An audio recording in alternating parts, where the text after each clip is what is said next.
good morning, good afternoon, or good evening. Once again, whatever time you chose to log in and view this, our final video clip of virtual gardening. Thank you for tuning in. Today we're going to go over home composting. Home composting is going to be beneficial to your garden or whatever plants you have, because it's just a mixture of things around the house that you can use for carbon materials, organic materials, and then the fruits and vegetables and stuff that are the nitrogen-rich materials.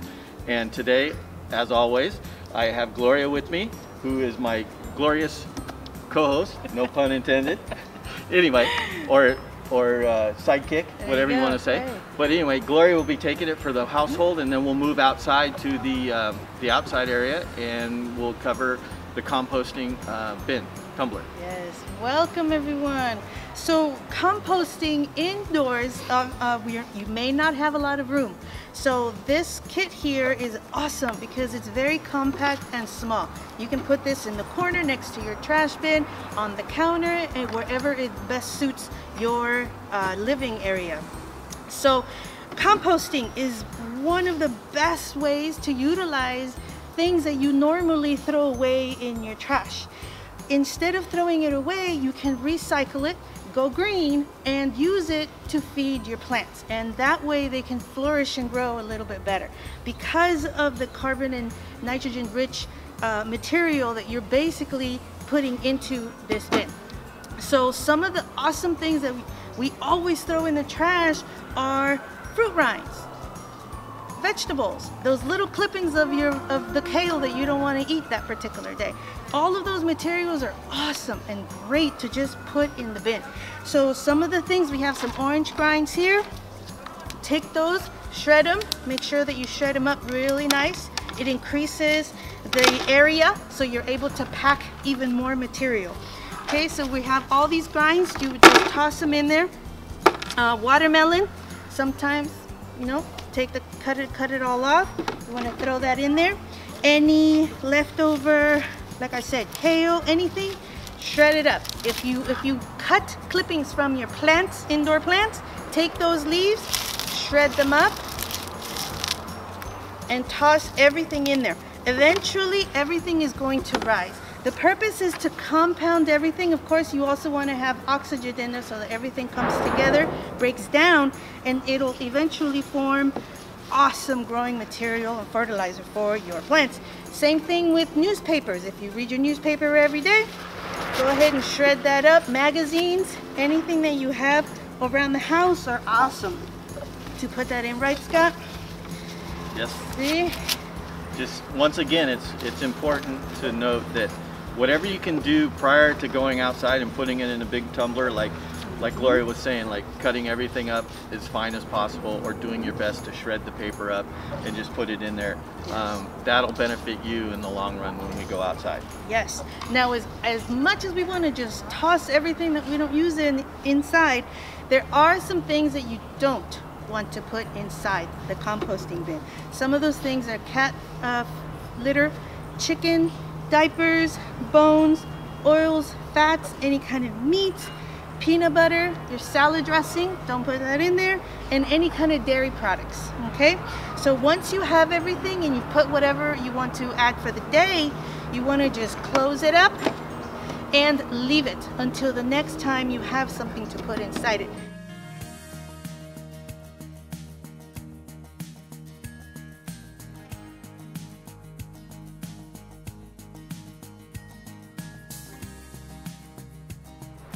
So, welcome to the outside. Here we have just a regular household or backyard tumbler type of composting unit, which allows you to basically aggregate or aerate the material that's inside of it.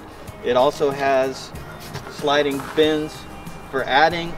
As you note, they're separated in here. They're separated into two parts.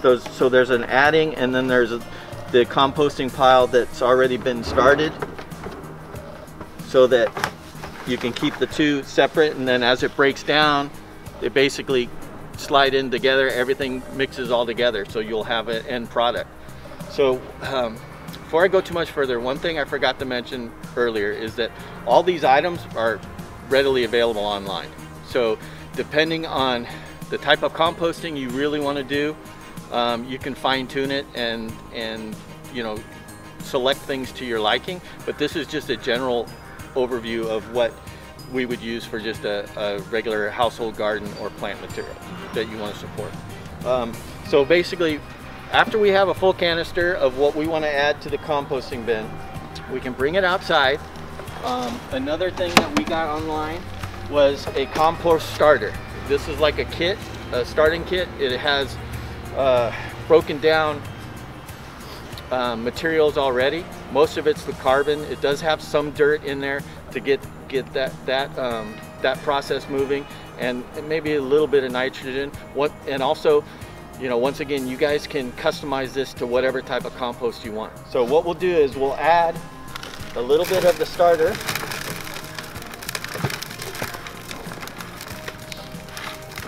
And there we go. And then you can go to your home goods and add about half, and you'll save a little bit. And then add a little more of the starter.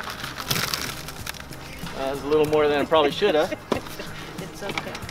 But then you can add the rest just so you can get it mixed up. Okay? So then once we have it closed, you can tumble it a few times to get it to mix together. Then you open it and you can add a little bit of water. Usually it's about 2 to 3 cups. Or whatever recommendations they have on your starter. I know this one was like 2 to 3 cups per like pound or 2 pounds of the starter soil. So then once you have that all done, basically you're good to go. You leave it for the amount of time you need to, and you keep adding more from your kitchen or checking the moisture levels. There is one other key to this, that when you're chopping up your fruits and vegetables, excuse me, when you're chopping everything up, you need to be wary of the seeds, okay? Not all seeds have a temperature neutralizing rate, I like to call it, because basically when you compost things, you also want to keep good eye on the temperature inside the compost bin. They make temperature gauges that are suited for this use, and they come with the kits. Ours didn't arrive in time, so I apologize for that. But basically, keeping an eye on the temperature helps in 2 ways. You know exactly what temperature the compost needs to be at to break down, but also you need to know the temperature so that if you by chance have seeds in it, there are certain temperatures that basically will fry up the seeds, and the seeds will be neutralized, and so you can plant them, or not plant them, but you can put it, use it for your food or your plant material, and you don't have to worry about those unwanted plants, the seedlings, to pop up. With that said, basically keeping an eye on it and making sure you aggregate it and agitate it every so often.